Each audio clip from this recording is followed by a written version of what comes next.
Hi friends, welcome to Kusma YouTube channel. ఈరోజు egg curry చేస్తున్నాను.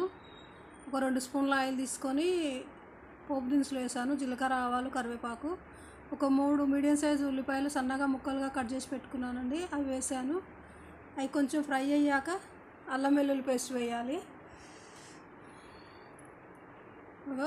Golden brown, మరీ ఎక్కువ ఫ్రై కావద్దు, లైట్గా ఫ్రై అయ్యాక అల్లం వెల్లుల్లి పేస్ట్ వేసి కొంచెం వాసన పోయాక టమాటా వేయాలి. టమాటా వేసి మూత పెట్టాలండి. ఒక 1/2 కేజీ టమాటా తీసుకున్నా నేను. ఒక 6 టమాటాలు తీసుకున్నా, 6 7 ఉన్నాయి. కలిపి మూత పెట్టాలి.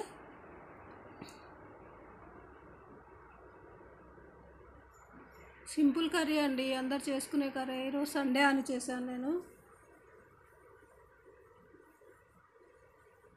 మళ్ళీ మధ్యన కలపాలి. ఇప్పుడు సాల్ట్, పసుపు వేసుకోవాలండి.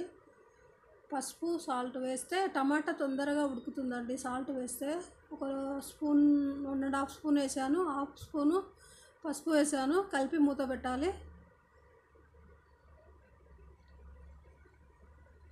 మూత పెడితే తొందరగా టమాటా మగ్గిపోతుంది. చూడండి, టమాటా మగ్గింది. ఇప్పుడు కారం వేయాలి. ఒక 2 స్పూన్ల కారం, 1 స్పూన్ ధనియా పౌడరు వేసి కలిపి మళ్ళీ మూత పెట్టి ఆయిల్ మీదికి వస్తుంటే ఎగ్ వేయాలండి. ఎగ్ వేసి కదపకుండా అలాగే పెట్టాలి కొద్దిసేపు. అలాగైతే ఎగ్ అలాగే ఉంటుంది, లేకపోతే అంతా కలిసిపోయి కూర అంత టేస్ట్గా ఉండదండి. ఎగ్గులో చాలా వెరైటీస్ చేస్తారు, ఇది నా వెరైటీ. ఒకసారి ట్రై చేయండి.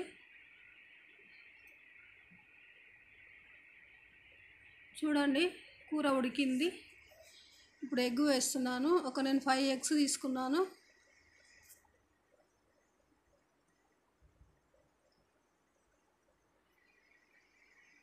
ఎగ్స్ వేసి కలపకుండా అలాగే పెట్టాలండి. మూత పెట్టి మళ్ళీ ఒక 2 మినిట్స్ ఆగి మళ్ళీ దాన్ని తిప్పాలి.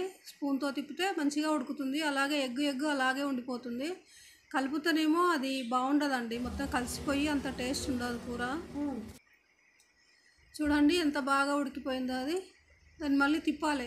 తిప్పితే అది ఆమ్లెట్ లాగా ఉంటుంది. ఉప్పు కారం పడుతుంది కదా, మనకి ఎగ్ తిన్న ఫీలింగ్ వస్తుంది.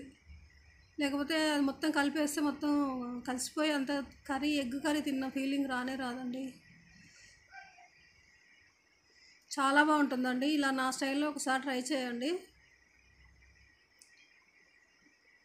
ఓకే అండి, లైక్ చేయండి, షేర్ చేయండి, సబ్స్క్రైబ్ చేసుకోండి. సబ్స్క్రైబ్ చేసుకున్నప్పుడు బెల్ ఐకాన్ నొక్కండి.